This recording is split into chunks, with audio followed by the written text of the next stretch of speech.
Hello，大家好啊！我係博瑤口腔沙頭角店嘅毛醫生。今期呢，我哋收到好多短信嘅，然之後有一點就令到我哋比較重視嘅話題呢，就係小朋友嘅乳齒蛀咗係唔係需要治療？呢個話題呢，相信好多我哋60後、70後嘅、80後、90後而家做父母嘅，都係大家最關心嘅問題。今日我哋講講，我哋乳齒呢，同樣都要重視嘅。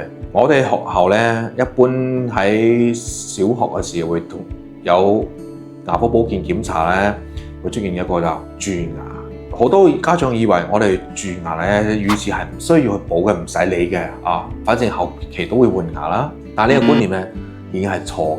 乳齒一樣要受到重視。如果發現咗早期嘅蛀牙，就一定去專業嘅牙科及時補分。如果唔補嘅情況呢，呢牙會越爛越大。乳齒入邊都有神經線嘅，當呢個牙齒蛀到神經線嘅時候，一樣會出現痛、會腫。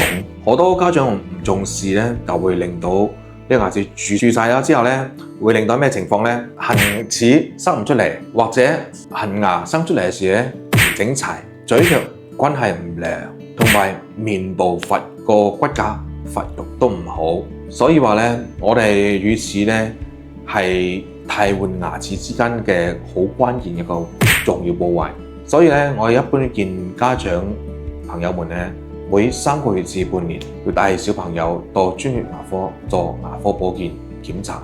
如果發現咗蛀牙、輕微蛀牙或者已經蛀開咗，一定及時補。好啦，今期呢就為大家講解咗呢個大家比較關注嘅問題。